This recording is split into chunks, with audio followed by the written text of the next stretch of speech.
Trutt. I am a member of the St. Alphonsus Rock Parish, and this is a joint Lenten series between St. Alphonsus Rock Church and St. Francis Xavier College Church as we explore the criminal justice system.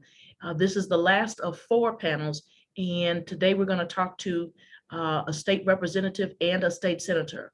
Before we do that, we always begin everything in prayer this Lent, and we turn it over to Father Dan to bless us as we journey on this last piece of the leg of the journey. Father Dan? Good morning. Thank you. Thank you to everyone who are participating this morning. Happy to have you on this beautiful Saturday morning in the season of Lent as we prepare our hearts and our minds to celebrate well of the great gift of the death and resurrection of Christ. And so we begin in prayer, and we ask the Lord that we may be aware of his presence, and that as we speak and wrestle and reflect and discern on the pressing issue of social justice, of prison reform, of love of our neighbor, let's begin by hearing the words of one of the most famous stories in all of the Gospels from Matthew chapter 25, the final judgment. And when the Son of Man comes in his glory, and all the angels with him, he will sit upon his glorious throne, and all the nations will be assembled before him. And he'll separate them one from another as a shepherd separates the sheep from the goats. He will place the sheep on his right and the goats on his left. Then the king will say to those on his right, "Come, you who are blessed by my Father, inherit the kingdom prepared for you from the foundation of the world. For I was hungry, and you gave me food. I was thirsty, and you gave me drink. A stranger, and you welcomed me. Naked, and you clothed me. Ill, and you cared for me. In prison, and you visited me." And the righteous will answer him and say, "Lord, when did we see you hungry and feed you, or thirsty and give you drink? When did we see you a stranger and welcome you, or naked and clothe you? When did we see you ill or in prison and visit you?" And the king will say to them in reply, "Amen, I say to you, whatever you did for the least of these brothers of mine, you did for me."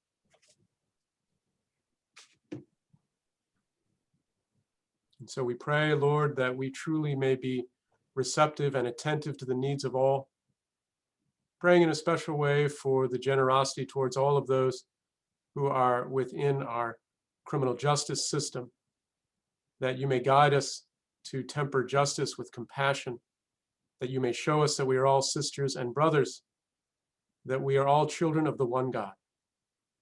Be with us this day and always guide our conversation, our reflection. Help us to be faithful to the love that you have given to us, and that we may share that love with you and with all. And we ask this in your name. Amen. Amen. Thank you, Father Dan.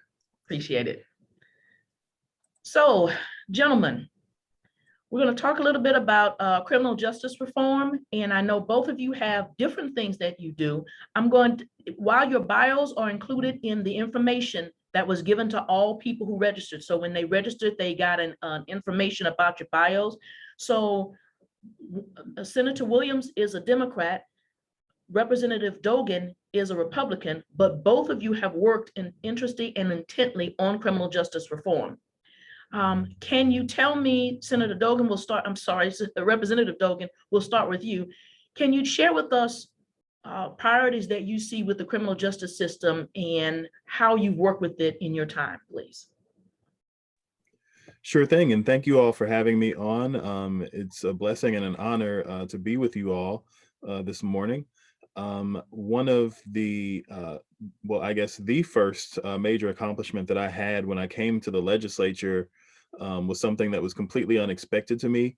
There was a gentleman named Jeff Mazansky who was serving a life without the possibility of parole sentence for marijuana offenses. He had 2 offenses where he was selling marijuana, 1 where he possessed it. And because of the 3 strikes laws that we passed in the 80s, which were pretty much the toughest in the country, he was given this life sentence and had been serving that sentence for over 20 years in Jeff City Correctional Center. And I became aware of it because of a lot of activists online petitioning for him to get his freedom. And I joined their cause and got a bunch of my colleagues, over 2/3 of the House and 2/3 of the Senate, to sign a letter to then Governor Nixon, urging him to grant clemency to Jeff. And frankly, it was a pleasant surprise when the governor did decide to do that. That was the first person that Jay Nixon let out of prison. The last person, unfortunately, the only one in his 8 years there. But that really got my, thinking activated and got me interested in the broader array of criminal justice reform issues, because I realized that Jeff was not the only person serving an unjust sentence.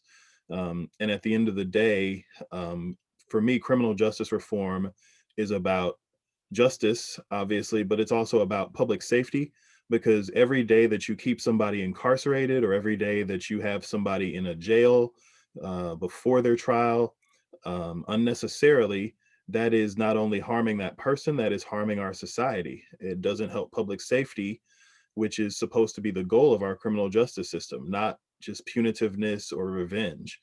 And so I've had in mind those goals. Trying to make sure that we're enhancing public safety and keeping that in mind, and making sure that we're keeping justice for the individuals who are accused and justice for their victims first and foremost, rather than political objectives, which is what we see too often when people talk about criminal justice issues. Thank you, Representative Dogan. Senator Williams, there's been a lot of talk around a new bill that you filed, and there's been some momentum on the bill. Can you share with us a synopsis of that bill and what it is you're trying to accomplish there? Yeah, absolutely. First, Shira, I want to thank you for reaching out and facilitating this. Not only am I proud to call you a constituent, but also a friend. I also want to thank your parishes for hosting this discussion on racial justice. Criminal justice reform and public safety are among the top priorities this legislative session. And I appreciate the opportunity to be able to update you on our efforts in Jefferson City. One of the most important things that we can do to make our streets safer is improve the relationship between police officers and the communities that they serve. That's why I sponsored legislation with several pillars of important progressive police reforms, but specifically the Senate Bill 60. It would prohibit law enforcement from using a respiratory chokehold unless deadly force is authorized. It would also increase the penalty to a Class C felony for officers and correctional staff who engage in sexual conduct with a person in their custody. And it prevents officers who have been discharged from one department from wrongdoing from simply moving to another department. It also has reforms addressing things like the Rat Back program, providing opportunities of discretion for police officers when dealing with folks in the community with bench warrants.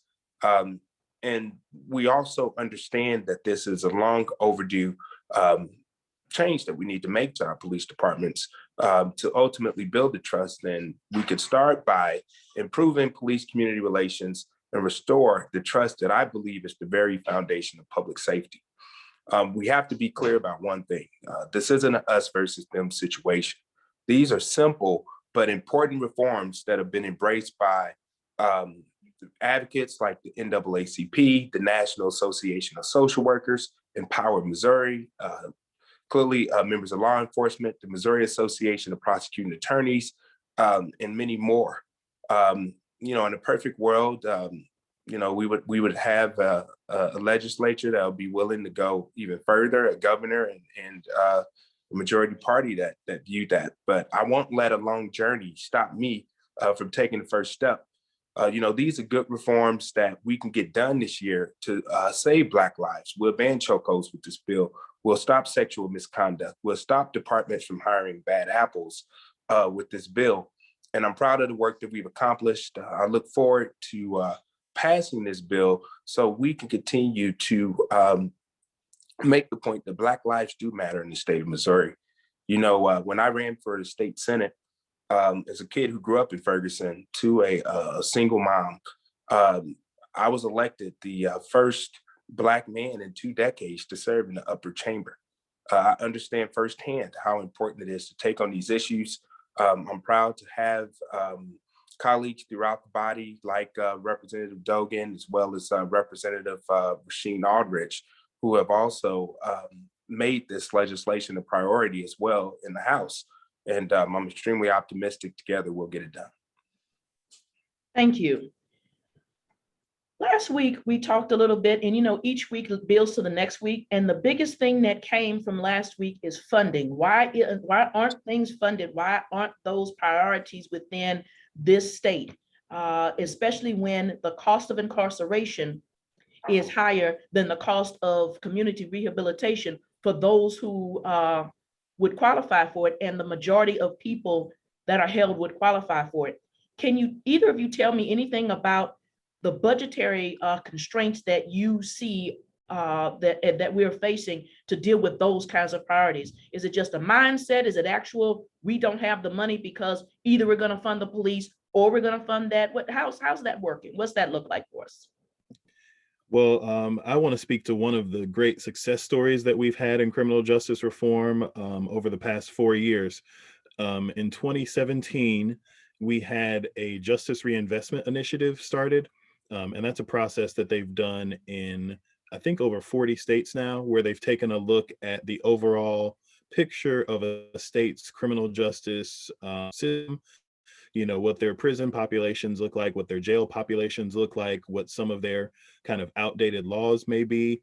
And in Missouri, I served on that task force in 2017. And we saw that the most glaring problem we had was that our prison population was rapidly increasing and that we were set to build new prisons if it kept increasing at the same rate. And so we came up with a series of reforms. We found out that the reason for that rapid increase in the prison population was that a lot of people were being sent to prison on technical violations, not on new crimes. So this would be somebody who was let out of prison and who would violate their probation because they were late to a meeting or because they didn't, pay a fine or something like that, not because they went out and robbed a liquor store.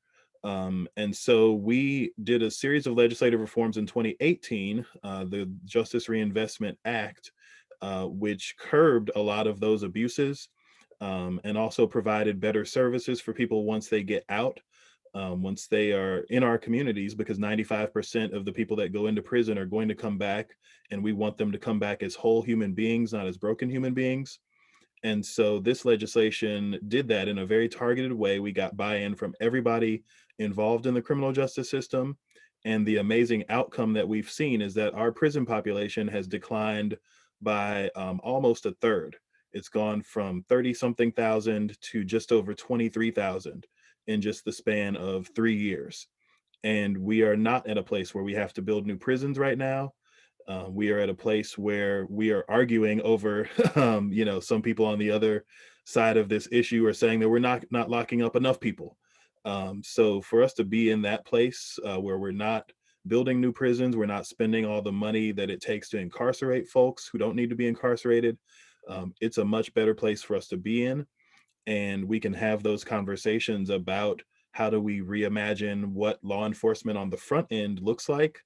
And I know that that is a conversation that needs to be had mostly at the local level, because we at the state level don't determine your local police department's funding or what their services look like. And that's completely appropriate. I do not believe that the people in Jefferson City have a better idea of what policing in St. Louis City or St. Louis County looks like than us, the residents of St. Louis. So I want to continue those reforms on the state level to whatever level possible and make sure that we don't roll back the progress we've made and pass new felonies and new penalties where we're locking up more people and rolling back what we've done.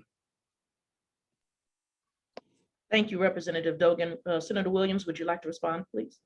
Yeah, absolutely. I think it's also important to understand that we need to also make sure there's policies in place, and there's also partnerships in terms of ensuring that folks who've served their debt to society are not re-entering the prison system. That's why I'm working on expungement. One way that we can keep our community safer and stronger is by making sure that people who serve their time can find a good job and a good wage and re-enter back into society as model citizens. I sponsored legislation for 2021, which makes expungement for nonviolent criminal records easier. So what that bill will do is it'll allow information from the Missouri Central Repository to be made available to expungement clinics or legal aid organizations. But it would also lower the expungement surcharge from $250 to $100, and then also allow a judge to waive that if they find a petitioner to be unable to pay the cost. It would also lower the earliest time to request an expungement from 7 years to 3 years for a felony, and from 3 years down to 1 year for a misdemeanor. So streamlining this process would help people who've paid their debt to society find a good paying job and rebuild their lives and not go back into the prison system. That's one way that we can prevent folks from going into prison and clearly spending a lot of money to house them. Prior to coming to the Missouri Senate in 2018, I served in the United States Congress working as a congressional staffer. Had an opportunity to work very close with the U.S. Probation and Parole Office for the Eastern District right here in the state of Missouri, which has one of the best models addressing recidivism. And we've worked close to figure out how do we not only prevent folks from going into prison, but allowing their reentry back into society to be successful. And I think that's where the partnerships needs to be, working to make sure that various levels of government are engaging with each other to figure out a plan to keep folks out of prison, and also those who have made a mistake, as we all do, from not going back into the prison system. Thank you, Senator Williams.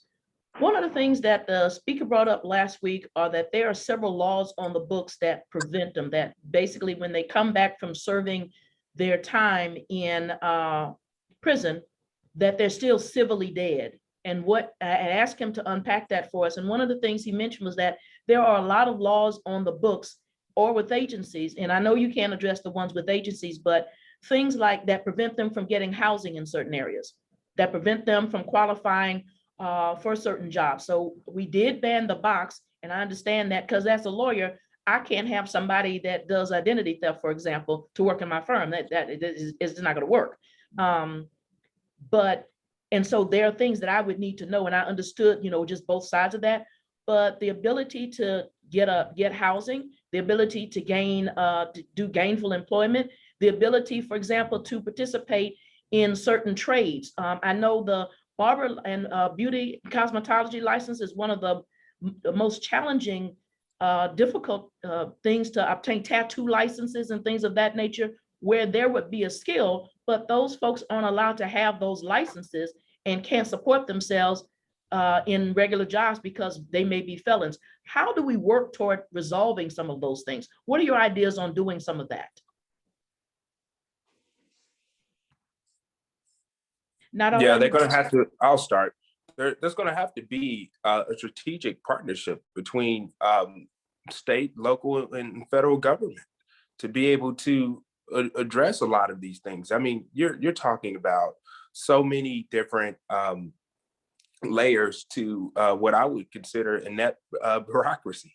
You got so many departments and so many backlogs. I mean, clearly we've seen just working on police reform that there's a backlog, and to think that agencies that work very close with policing our community or overseeing processes in terms of records have, lack of staff. Some of them need attorneys to work within those departments or agencies to be able to help streamline a lot of those processes. And I think we need to figure out how to fund it.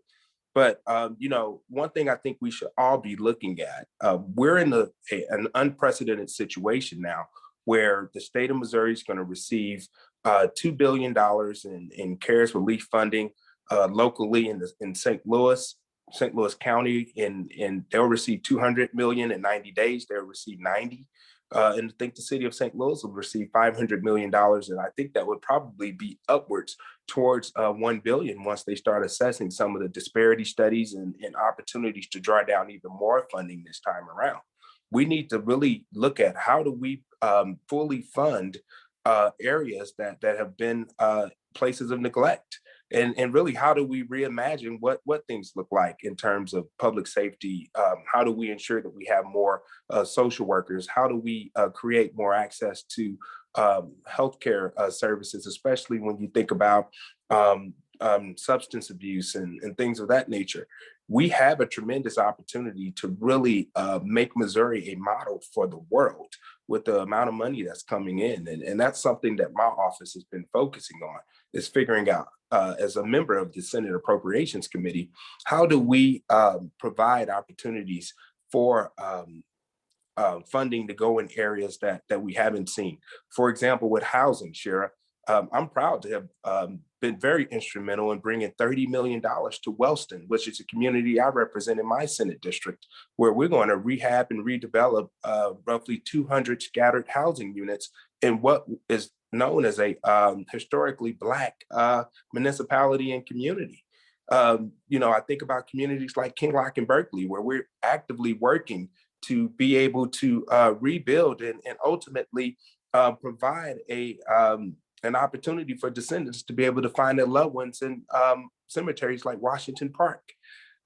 These are things where they serve as symbols to some of the systemic challenges that we've seen, and some of the backlogs and some of the failures of inept bureaucracy and failures of government. And I think we can fix that with the unforeseen global pandemic. Representative Dogan. Yeah, I would say that one of the things that I've been passionate about, a bill that, we've passed out of the House, I believe, for 3 years now, but we haven't been able to get it to the governor's desk just yet. It hasn't been able to pass the Senate, is a bill sponsored by Representative Shira Trutt. She's out of Boone County. And she led the fight to get Demetrius Woods, by the way, out of trouble. He was incarcerated for a while. He fought for his own freedom because we changed the law under which he was sentenced. And the Missouri Supreme Court was about to send him back to prison. And with the help of Representative Reich, a whole bunch of other legislators, we were able to convince Governor Parson to let Mr. Woods keep his freedom. He had been out for 2 years, had started a very successful business, was a pillar in his community, mentoring kids and making sure they didn't go down the wrong path the way he did. And so I say all that to say that there's a number of people in that same situation as Mr. Woods, where we didn't change the law retroactively when we changed our sentencing policies. And so we're working on some legislation to try to fix that. And that is legislation that Representative Shira Trutt has actually sponsored and that I've passed out of my committee on criminal justice. There's also a bill that we passed out of that committee that's supposed to be getting passed out of the House in the next couple of weeks, which allows people who have a felony on their record to sell lottery tickets and to sell alcohol, because they are currently prohibited from doing so blanket, no matter what your felony is. And that's a lot of job opportunities in our retail industry, convenience stores, grocery stores, that people are not able to access right now. And those associations, those grocery stores and those convenience stores would like to be able to hire people with records. And so we are hopeful that we can finally get that passed this year. I would love to have the Senate's help in doing so, Senator Williams. I know you have some colleagues you probably have to convince to get on board with that, but that would be a huge jobs bill for us. And going back to your question, Shira, earlier about funding, I agree with Senator Williams that there is a unique opportunity with this stimulus money coming in that could be used very effectively at the local level. I have not really been a part of those conversations at the local level to the same extent that Senator Williams has been, but with all the other things on people's wish lists to try and provide funding for our communities, I would hope that people who are formerly incarcerated would be on that list, and that we can provide better services for them. And that also we can, I think our problems with policing don't have to do with a lack of funding, to say the least. We've passed Prop P in the city and the county over the last few years, and we've seen just an influx of our tax dollars into our police departments. Now, a lot of that didn't go to the police departments like we were told, and that's some of the reason a lot of folks had some apprehension about passing those measures in the first place. We don't need to revisit all of that, but that's just to say that I think a lot of people do support paying law enforcement and paying our corrections officers. Also, they get forgotten about a lot, but we unfortunately have some of the lowest paid corrections officers in the country. Even after we increased their pay a little bit at the state level last year, it's still not enough. And in order to have professionals in those positions, which are sorely needed for public safety, we have to pay them like professionals. And so I would like to make sure that whenever we do have more funding going into policing or going into corrections officers, that it makes it into those people's pockets and not into the hands of contractors or bureaucrats or people like that. Thank you.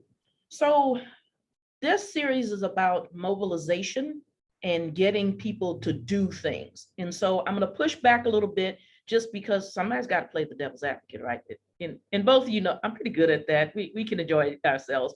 So I mean no harm, but I want to use the language that is being used when people come, because the participants want to know, hear this all the time. And it's a way to sort of respond in a way that meets that challenge in how they hear it, kind of thing. And one of the things that people hear quite frequently is, you know, why should we care about these things? Why am I supposed to mobilize to help somebody that's committed a felony? Why would we do that? And why is it that if that's not happening to me, why is it that you as a state representative or a state senator even care about that if that's not your district anyway? Yeah, I'll start with that. That's a great question. First, and I'm sure Representative Dogan feels the same way. As long as you live in the state of Missouri, we represent you. It doesn't matter where you live. We have to focus on laws and policies that impact communities that don't look anything like the ones we represent, or even the ones that we come from, and vice versa. And that's what makes the job rewarding, but also very difficult at the same time. In terms of why it's so important that folks get engaged and understand that these issues is not just about one single person. Our communities, our region, our state, and our country are not monolithic. Everyone's not given the same opportunities as others. And we have to be very thoughtful to that. And we have to have policies and laws in place that accommodate that. You know, when I took up police reform, I understood immediately that George Floyd could have easily been me. And I could take off that lapel pin and you know, I'm no longer State Senator Brian Williams. I'm a Black man that may fit the description of another Black man they thought committed a crime. And, you know, we have to be very thoughtful to that. I think today we've seen the shortcomings and the inequities of our country, and it's been revealed through the surface of a global pandemic, where we've seen that there's a community and a population of people who have not had access to the resources that fulfill the standard of humanity for a very long time, if ever. And it's so important now that we really focus on that. And I'm confident that's what myself and Shamed have come to agree on, even as people from different parties, is that at some point we have to put humanity first. And we have to do exactly what is right. And what's right now is creating a country, a community, a region, and a community of folks who have a fair opportunity to be model citizens. And we should be eliminating every barrier possible to ensure that everyone can be successful and not pin it down to our own accomplishments or blessings.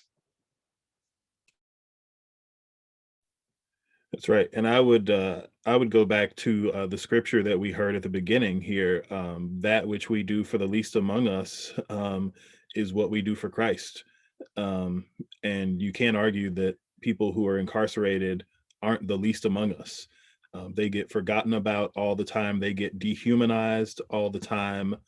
And that could be any of us. You know, like Senator Williams, I grew up in North St. Louis County in his district. And, you know, I had friends who have been incarcerated, people who look like me, people who had the exact same upbringing that I did. The only difference is that they made some mistakes that I fortunately did not. And, you know, they had to pay the cost for that.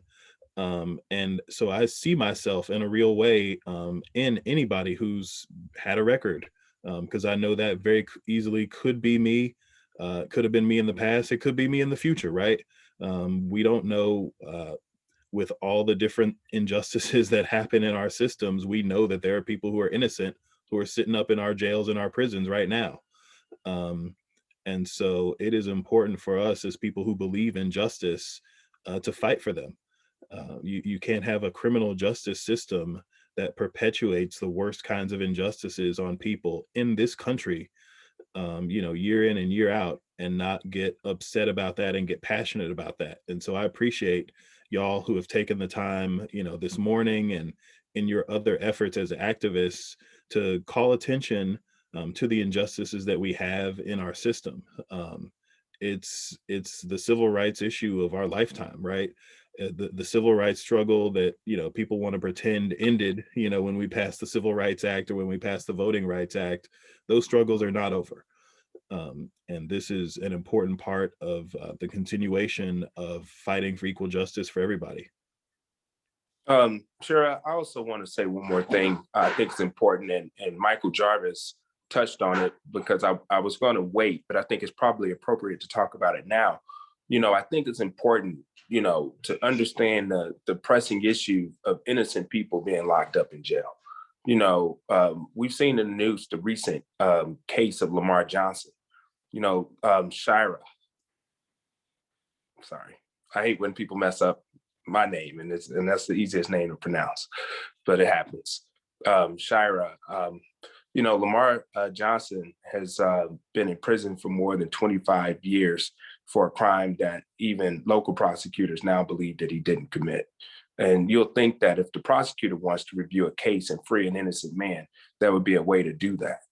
But earlier this month, the Missouri Supreme Court said there's no Missouri law that allows a prosecutor to reopen an old case on the grounds of wrongful prosecution. So the Supreme Court went on to say that the legislature needs to pass a new law to create a prosecution integrity unit that has the power to review and reverse old convictions.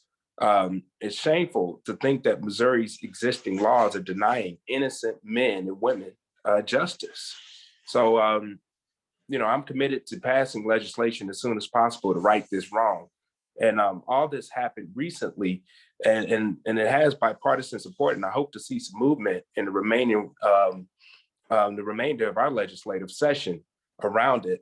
We are actively working today to try to get some language put into statute among some other bills that are moving, including some of the criminal justice reform stuff that Shemed and I are doing to create that prosecution integrity unit. And that's just another example why it's important to really get behind leaders that are pushing legislation, and why it's so important to really pass laws in this state, because they can be game changers for so many innocent men and women who has failed to be able to get justice.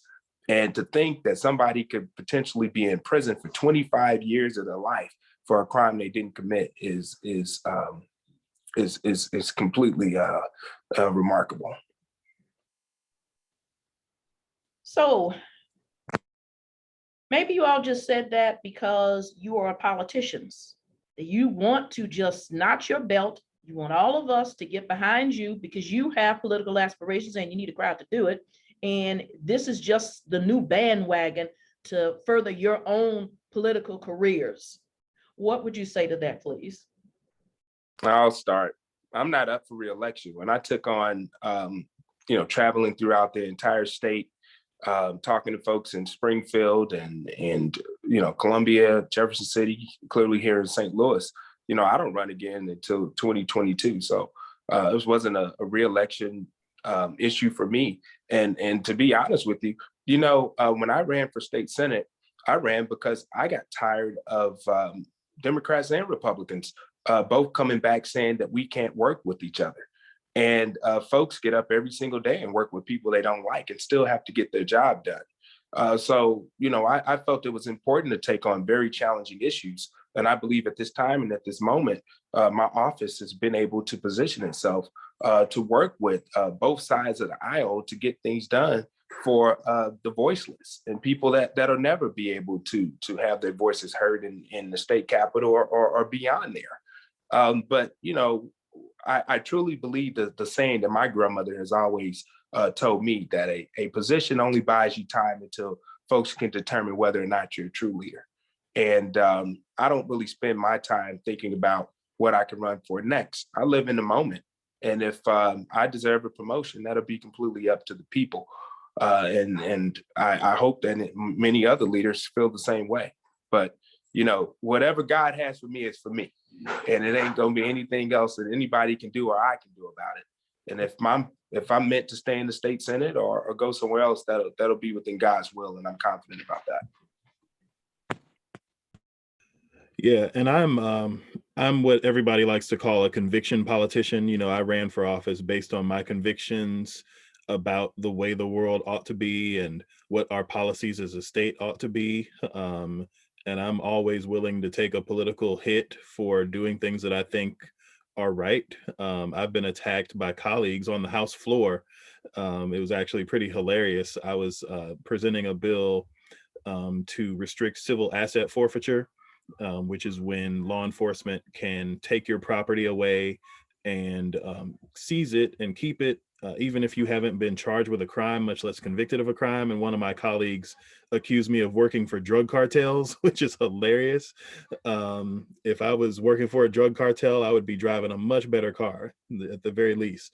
But that aside, I think it is important to have people in office who are willing to do things for the right reasons. And criminal justice reform is one of those issues where there's no profit in it. There's no benefit for it. You don't get campaign contributions from, Lamar Johnson or from Demetrius Woods or from Jeff Mazansky. Those aren't your donors or your, politically connected people with felony records. You fight for them because you see their humanity and you think it's the right thing to do. And so I think, and even if people were doing it for political reasons, I would argue that that's a good thing, because it's a better world to live in where people can say that the politically popular thing to do is to fight for criminal justice reform instead of what it's been, certainly in the state of Missouri, which is to fight for quote unquote law and order, just locking people up and forgetting about them. So I think that every action that you all take as activists, every protest that's out there that's fighting for criminal justice reform, that makes it a world that gets closer to a place where it's popular to fight for these issues. And that's a world that we all should want to live in. So how do we work with you? What do we do so that if we want to move from talking, which is what we're doing today, to actually doing? How does that work for either of you? You're in two different houses in terms of chambers and in terms of where you live. You're in two different parties, and you're in two different spaces in terms of what you're doing. I know Representative Dogan has hearings, and Representative Williams goes around to the county at different places and talks to people. But if people were actually interested in actually doing, not talking, but doing, what does that look like for the two of you? Well, I think having conversations like this, I do these conversations all the time, and, we're in Jefferson City throughout the week, and majority of them on the weekends, time that we, come home to spend with our families and try to, get domestic things done. Like I got to make sure I take out the trash before I leave tomorrow, so it's not smelling for 7 days before I come back. It's just things like that. Having these conversations, engaging the public, letting folks know what these laws do, but also using them as really an opportunity to learn more about situations and instances that folks are seeing on the ground. My staff, Rob Arbuthnot, is putting in the chat not only just information to inform folks on the bills, but also ways to follow and keep up with us and engage.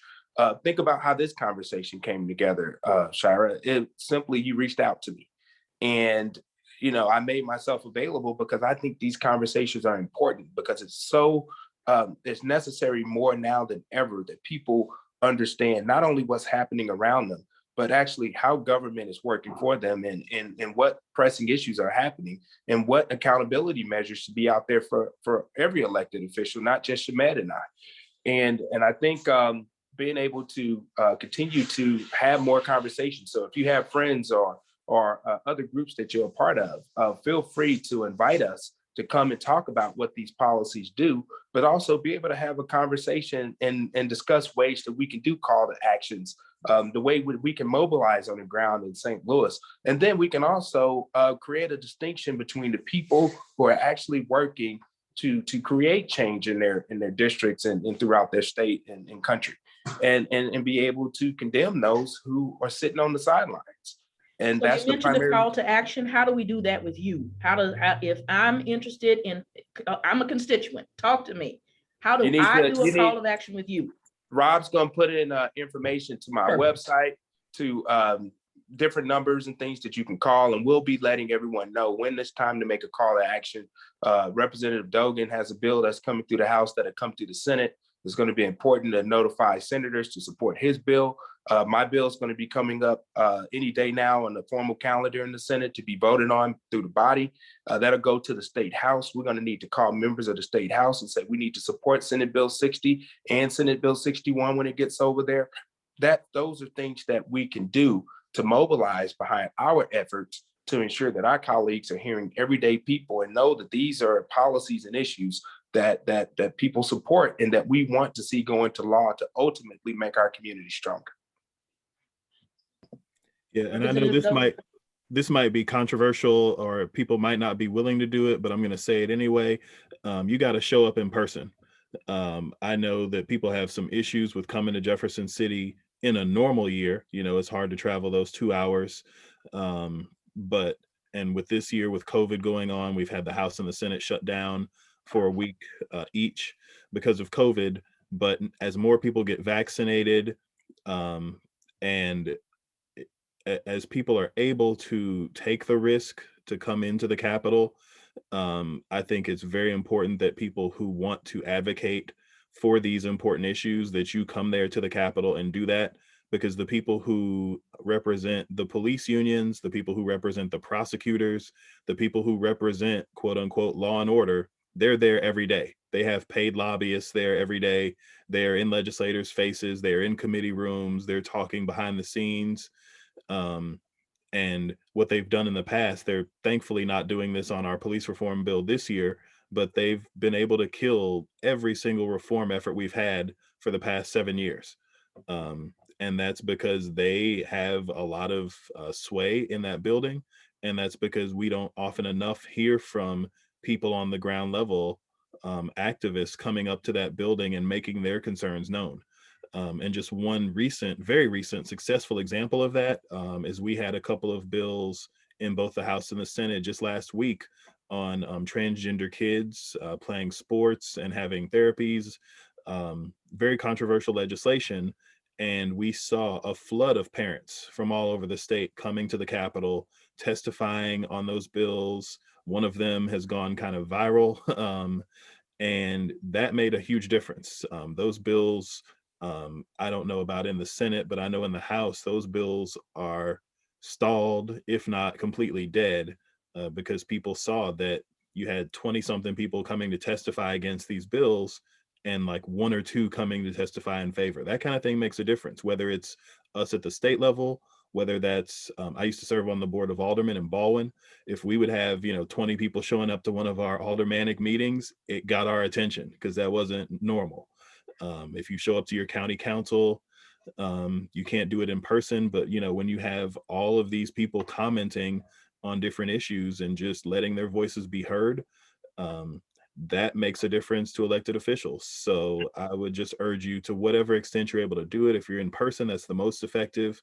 If you can do that through emails, through phone calls, however you can do it, make your voice heard to us in person. We always appreciate getting those emails, and especially phone calls, because a phone call is a lot more personal than an email.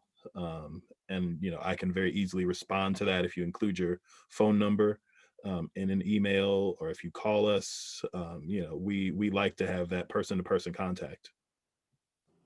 So Representative Dogan, how do I find out what you are doing besides texting you? But how do I connect with what you have and whatnot? I've had some friends involved in that I could motivate to do some things. How would I do that and connect them so that I know what you are doing if I want to connect with what you are offering? Sure thing. Go to the House website. It's house.mo.gov. You can look me up on there. You can look up whoever your representative is. If you're not fortunate enough to have me as your state rep, you can look them up and see all the bills that they've sponsored this year, see the progress of those bills.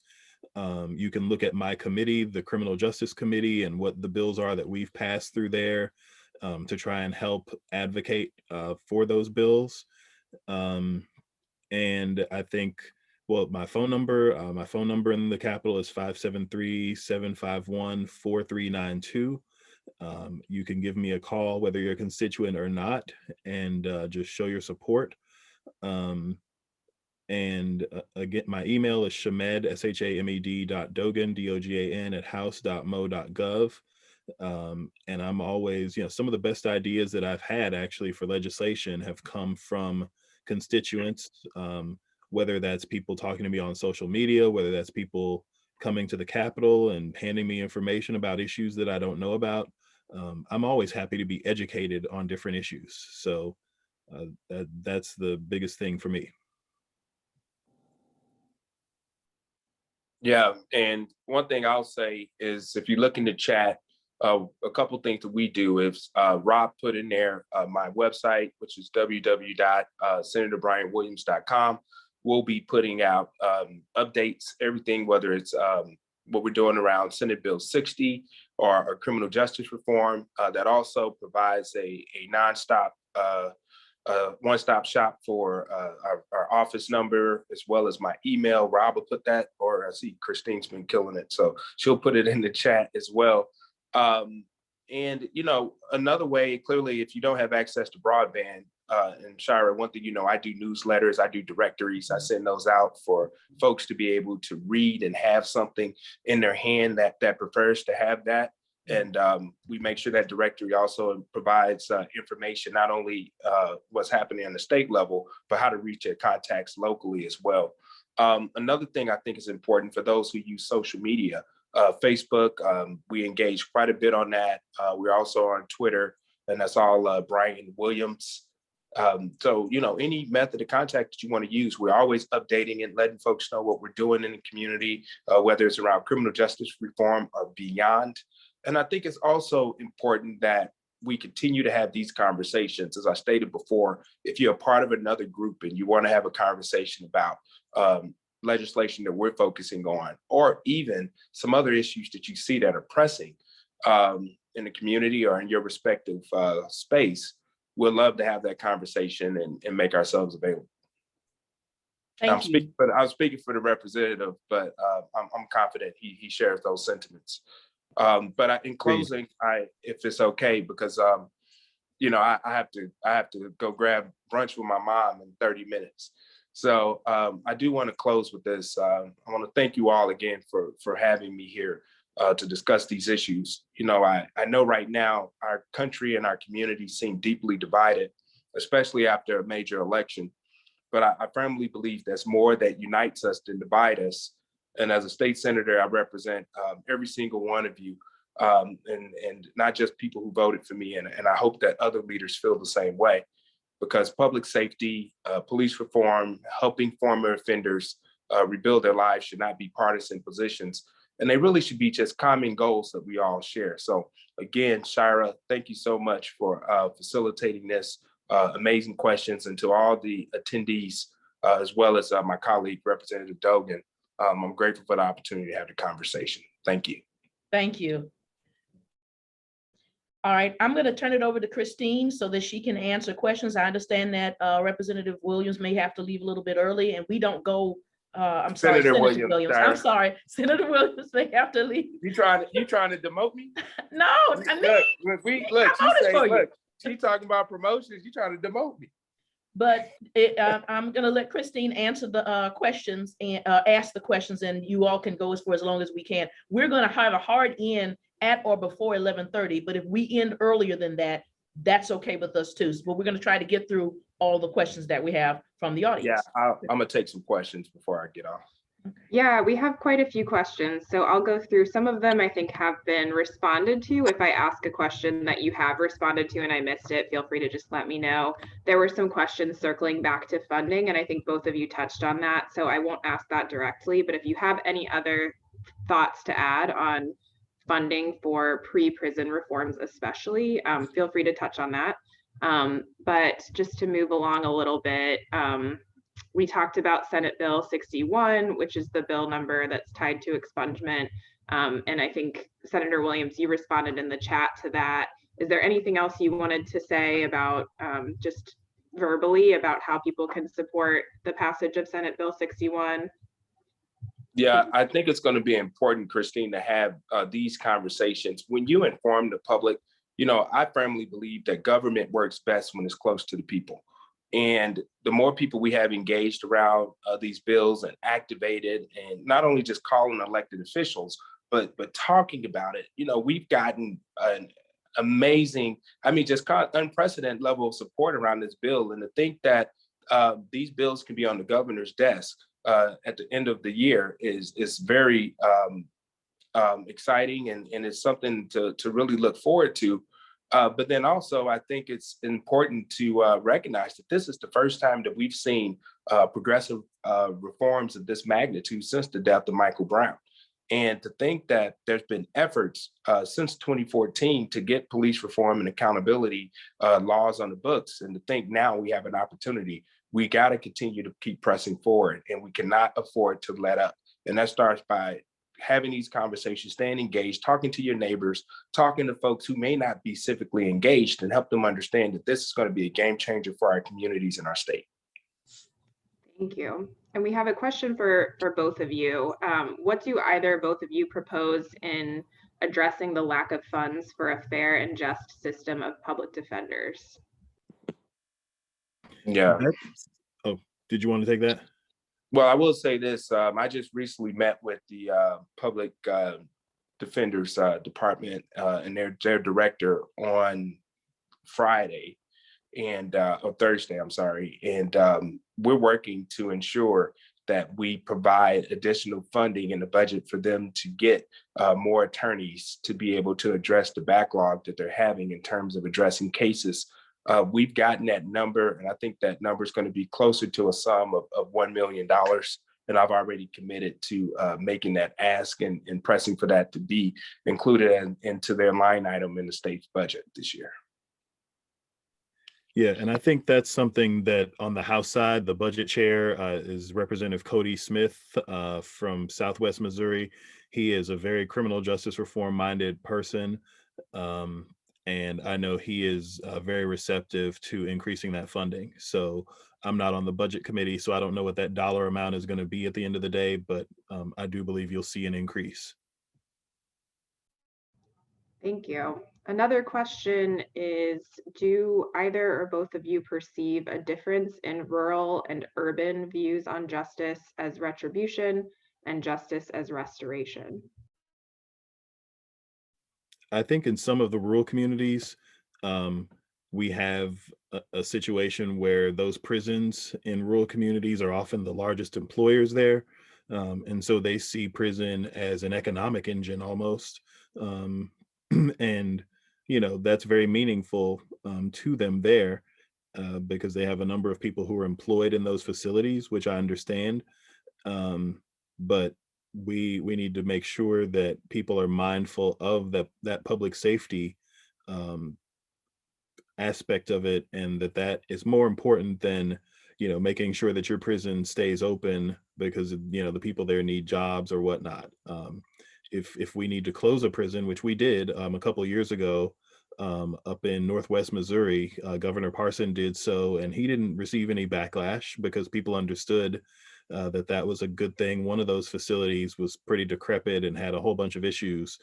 And so whenever those two ideas come in conflict, keeping something open because it's jobs or making sure that there's public safety. I think most of our colleagues do understand the need for public safety. We just have some disagreements about what those priorities look like a lot of times. Yeah, I think what we're doing with Senate Bill 60 and even 61, I think that's going to really be able to move the needle on how we address issues of that magnitude. And I've seen just even locally to think the St. Louis County Council unanimously passed a resolution in support of Senate Bill 60 shows that folks are paying attention. I think it creates an opportunity for various levels of government to create strategic partnerships to figure out how to tackle these issues. And again, provide funding mechanisms to reimagine not only our prison systems, but public safety as a whole. Thank you.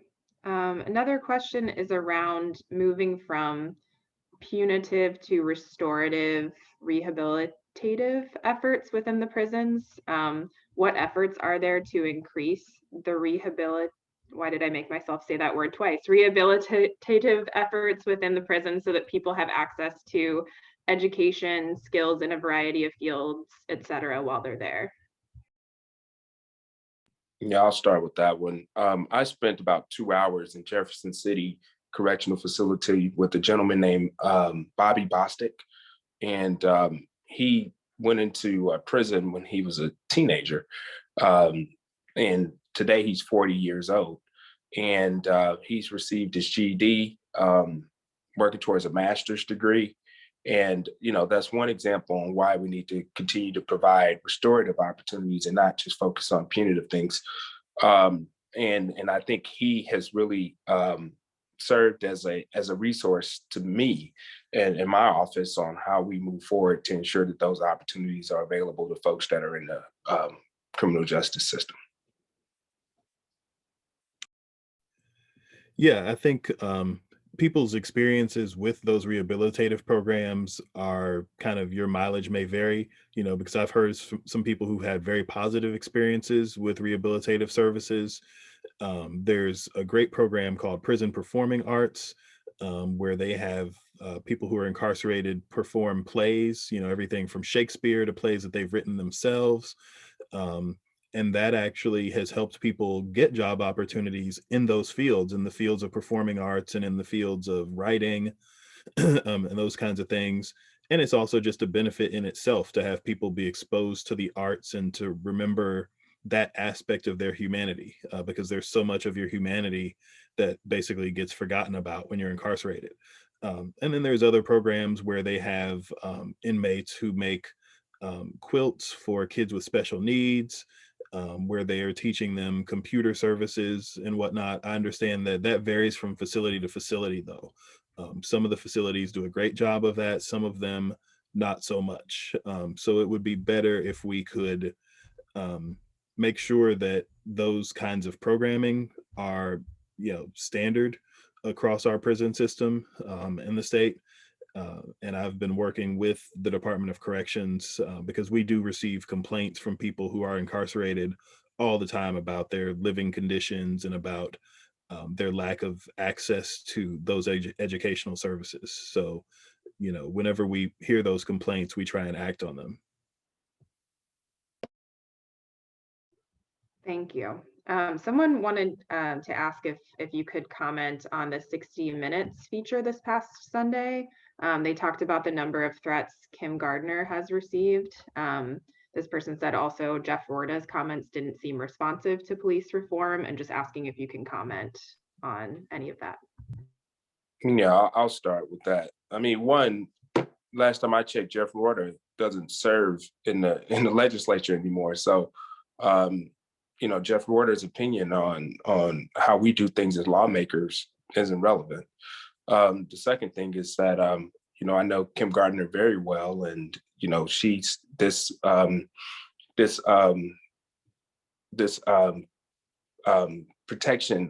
unit, I'm sorry, with this protection integrity unit is going to be very beneficial to her. if we're able to get this done to address cases like Lamar Johnson's case. And those are things that we're actively doing at the state level to provide not only support to Circuit Attorney Gardner, but also prosecutors throughout the entire state. So, I didn't watch the entire 60-minute episode. I rarely watch television at all. But I will say that, the challenges that Kim is facing and other prosecutors that are working towards reform, we have things in place that we're working on at the state level that'll be a tremendous help. And as Shamed stated earlier, it requires all hands on deck, and we need to see local government stepping up and being a support to Kim and their local prosecutors throughout the state. And it shouldn't be solely incumbent on us at the state level to have to manage and control how local government handles itself. Jeff Reuter is a member of the Police Officers Association for the local St. Louis City Police Department. There's a lot of elected officials in the city of St. Louis that should be answering this question. And I would challenge all of you to get in touch with the Board of Aldermen, president of the board, the mayor, whoever the next mayor is, and find out what they're going to do to address some of this rhetoric that was addressed during the 60-minute episode, and how they're going to create a legitimate partnership on how you reimagine public safety and include some of the decisions of the circuit attorney. Yeah, I served my first 2 years in the legislature with Kim Gardner. She actually was one of the people, myself, her, and another legislator visited Jeff Mazansky while he was still incarcerated, just to hear his story and to make sure that if we were going to advocate for him, that he was somebody who was a good person to stand up for. And I'll never forget that visit because it was just one of the first times I'd had to sit down and have that kind of a lengthy conversation with somebody who was incarcerated. And so Kim and I don't agree with every decision she's made as the circuit attorney, but I definitely share her reform mindedness. And I think that the attacks on her have been vicious and they've been unwarranted. And that legislation that they tried to pass in the special session, taking away her authority and only her authority of all the prosecutors in the state, that was ridiculous. And I'm glad that we killed that in the House of Representatives. Jeff Rorta is one of those law enforcement people who gives everybody else in that profession a bad name. Kind of like that guy you saw the other day where the murderer in Atlanta was arrested and the sheriff spoke up and said, oh, well, he just had a bad day. I mean, you can't have somebody like that representing police. Most police officers are not like that. And whether they can say it publicly or not, they're embarrassed by Jeff Rorta.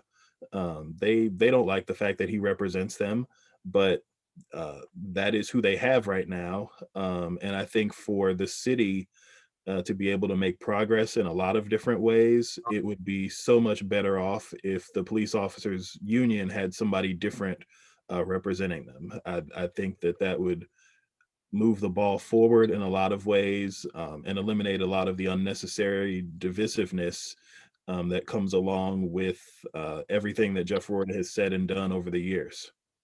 Yeah, and I will also add, it's important to really use that as an example. That's just a reflection of the layers of racism that we have right here in St. Louis that we have to figure out how to work through. I mean, these attacks that Kim Gardner received and all those threats, clearly they came from a place of hate, a place of racism. We saw it in our nation's capital on January 6th. And that has been really an exposure of our country's shortcomings. And right here in St. Louis, until we start tackling this serious issue of racism and hate, where people feel that it's necessary to make threats and attack her as a Black woman or anybody of color, is a serious concerning issue. So I think it's even bigger than Kim Gardner. I think it goes back to years and years and layers of systemic racism and racism within our communities and our neighborhoods. Thank you. I just want to raise up, thank you, Cookie, for sharing, reminding us that late actress Agnes Wilcox was the founder of Prison Performing Arts, and she was in the first production of Growing Up Catholic and What Race Has to Do with It that the Rock Church and College Church collaborated on a number of years ago. So thanks, Cookie, for raising that up. We have a couple of questions about a different but related topic of voting. Someone asked in the chat, and I just responded directly since I knew the answer. Do people who have served time in prison have the right to vote when they have served their sentence? And the answer to that is that once individuals do complete their sentence and are no longer on probation or parole, in other words, off papers, then they are eligible to vote again, except if they have been convicted of an offense related to voting or elections. And then someone else asked if you could discuss the voter restrictions that are taking place in the Missouri legislature. Either of you could speak to that. Sure, I can talk about, there's been legislation that I've been supportive of because we passed it out of my committee last year, or I guess it was a couple of years ago, trying to make it easier for people to exercise their right to vote once they're released from prison, because when you come in, your voting registration information is just kind of left dormant. And when you return back to your community or you move to a new community, this legislation would basically require that election authority, because they get lists in every county of who all is being released, because they get lists of, what their population looks like. And so it would be a little complicated, but they could set up a database where they can automatically register folks to vote in the communities that they're coming back to. And so I'm very supportive of legislation like that, to reduce one more thing, because you've got so much on your mind when you're coming out about how to get your life in order. You're not necessarily thinking of voting first and foremost on that list. So if we made that a lot easier for folks, that would help their reintegration into our society, because that's something that studies have shown that if you participate as a voter, that does reduce your recidivism rate, because it's one of the most important ways in which you can feel that you're a part of your community again. And then as for all the other legislation that's been coming forward, I've stood against my colleagues and voted against a lot of the reforms that have been coming through this year, because I think that they are going to have the effect of disenfranchising people unnecessarily. All the things that people say about we want elections to have integrity. Of course, everybody wants elections to have integrity. Everybody wants to make sure that our elections are free and fair in the state of Missouri. But our elections were free and fair in the state of Missouri in 2020. It's not like we need to reinvent the wheel to try and come up with 10 different ways to restrict the voting rights that people already have. So I want to work with people on things like making us a state where we can have no excuse absentee voting. I think that is very important to get across the finish line, because we essentially require people to lie about why they're voting absentee right now. To me, I don't think the government should be in the business of asking me those kinds of questions. If I want to vote a couple weeks early absentee at my polling place, I should be able to do that. That's existent in, I believe, 40 other states right now. So we're kind of an outlier in not allowing that. Yeah, I share those sentiments as well. I think we need to be working towards eliminating barriers to vote and not creating them. So I was proud to fight against things like voter ID. Clearly, I was not in support of a notary or having a notarized ballot to vote these past 2 election cycles. So I think that we need to work towards no excuse absentee voting. And again, I share the sentiments of Representative Dogan. No one should have to explain why they want to vote, and they shouldn't have to provide all these unnecessary documents to vote. Because last time I checked, I don't recall many people running to the polls to vote for folks that aren't them. We're trying to get more people to vote. So I think that's one way that we can do it. There's been very minimal, if any, cases of voter fraud in Missouri or even throughout the country. And we need to make sure that voting is easier and not more difficult. Thank you both. We have a couple more questions. The first one is, why do prisons offer job training, such as training as a barber, and then folks are unable to gain employment when they're released? Yeah, Shamed, you want to talk about the fast track program? Because I think that would address folks who, in any capacity, that get a professional license and want to go back into the workforce. So we've been actively working at the state level to make it easier for really anyone, especially offenders, to be able to go into a profession and be a barber or any licensed professional, and it not be difficult. And we passed legislation a year ago, I believe, and that was part of the fast track program. That's right. And the idea behind that is that unless you have a felony that's somehow related to your offense, that you shouldn't be barred from those professions based on that felony record. And so we've done a lot of very forward-thinking stuff on occupational licensing that should make it easier for folks to have those opportunities when they come out. And there's always more that you could be doing, but I think that bill that we passed last year will go a long way towards that. But we still, there's still a lot that probably should be done in that area. And I haven't seen the stuff on barbering specifically. Our cosmetology licensing and barber licensing system is a whole mess. I think it all ought to be reduced for everybody, not just people with a record. Because you have to have more training to be a cosmetologist, 1,500 hours.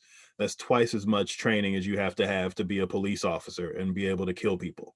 That's ridiculous. So I think it ought to be easier to become a barber or a cosmetologist in the state of Missouri than it is right now. That's something I've been fighting for and working for a number of years, but it is really tough to convince those cosmetology boards. They have a lot more power than I would have thought coming into this. Thanks. I have one more question, and then I think it could be helpful at the end just to remind everyone of the bill numbers that we want to put out to folks to support. The last question I have here is, do you see a conflict between local control of policing and police departments and efforts to standardize qualifications for professional policing across the state?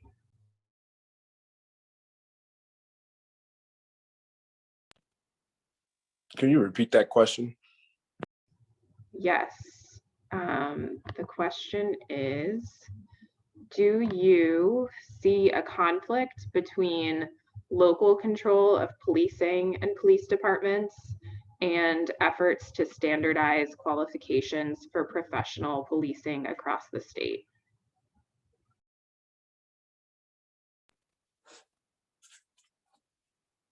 Shamed, you want to start with that one? Because I'm not sure how to answer that question. Yeah, I don't think there's a problem in principle with standardized requirements. And that's kind of a start of what we saw a few years ago with Senate Bill 5, where we addressed the questions of revenue for different departments across the state. We didn't require that every department be accredited or anything like that, but that's always been a part of reform conversations because a lot of the agencies in St. Louis County now have gotten that accreditation. And I think in urban and suburban areas, that's a lot more common. Unfortunately, the rural areas are much behind on that because they do tend to have a lot of smaller agencies because that accreditation process is, it's not that it's as difficult, it's just that it's kind of expensive to go through. And so a lot of the smaller departments balk at the cost of it. So I think it's a worthwhile conversation to have because that accreditation really does lead to higher professionalized standards. And the more standardization we get for policing so that that the officers in X county, I'm not going to call any counties out, but some county that you're driving in southern Missouri, that they're going to have the same professionalism as a department here in the St. Louis region. That would be important so that we don't end up with a Tory Sanders situation where somebody who's African American doesn't feel like they can drive through certain parts of Missouri because they don't know how those officers are going to be. right? And so I think that's the problem that we're trying to create, is because there are parts of Missouri that we are frankly just not as safe in as we are in other parts of Missouri. So I think that is a conversation that needs to continue to be had, but it would probably be better if those communities and those police departments would do that on their own and get accreditation, and maybe we could help them out with some of the costs of it. Yeah, and I appreciate you, man, for taking the lead on that, because the thing is, it's a very convoluted situation for me, because I have 35 municipalities, and majority of them have police departments, and I've been in extensive conversations with them about individual standards. Clearly, I have Ferguson as one of the communities I represent, which is one of the police departments that is currently working through a consent decree. It's really important to do it, but I haven't quite figured out how do we strategically do it in a uniform way, because you just have so many different municipalities of size, and clearly some believe that their police departments are better than others. Some believe that the issues like Senate Bill 5, where folks were used as personal ATMs to generate revenue for traffic citations, they don't think that that's an issue, and some acknowledge it's an issue, but argue if there any other way for them to generate revenue. So, it's a very complex conversation. Clearly, the more simplified way to go about it, but would be probably a lot more difficult of a conversation, and that's consolidation. And clearly, we've seen that consolidation has been something that could potentially work, but also has given quite a bit of heartburn when we think back to initiatives like Better Together and things like that. So, it's a challenging process, but until we figure out a uniform way to deal with police departments across the board, I think it's going to be a challenging issue. Thank you both for sharing this time with us and for responding to all of those questions. If we could just circle back to all of the bills that you think people should be aware of. I heard SB 60 and 61. Are there other bills that you want to raise up for folks to pay attention to? No, those are the two primary ones that we're going to be focusing on this year. It's been a very heavy lift for all of us. And, we're going to stay and remain focused on getting that across the finish line.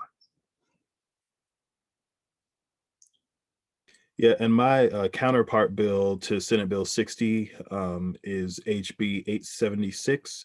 That's my police reform legislation that is on the calendar in the House, should be debated very soon. And we're just hoping that we can get as much good stuff in there as possible. I also have HB, let me get my bill number right here. It is HB 461 on officer-involved deaths. That bill is supposed to be passing out of committee on Monday. I've been sponsoring this bill since I got to the legislature. It would require independent investigations whenever there's an officer-involved shooting, just like they have in Wisconsin and about 10 other states. And that was something that I got interested in right after Ferguson. I read an article from this guy in Wisconsin whose son was killed by police, and his name's Michael Bell. He's gone around the country and advocates for this to be passed in other states.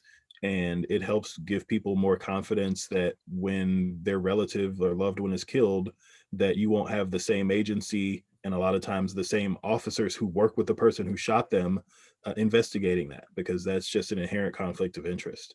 So we've gotten some progress on that this year, and I'm hoping we can finally get that across the finish line.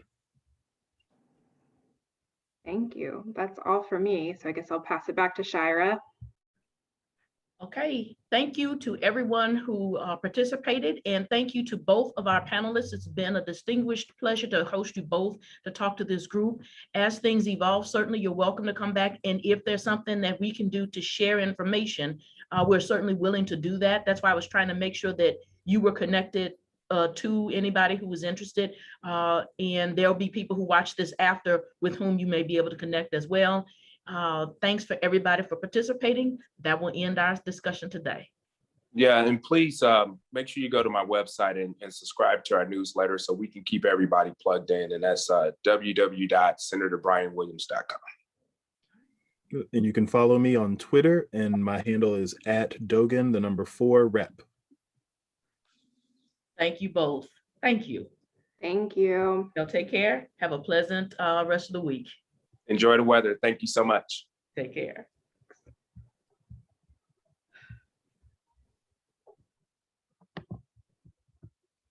Thanks, Shira. Thank you, Christine. Later. Oh, I'm gonna, whoops, That's- end the recording. okay.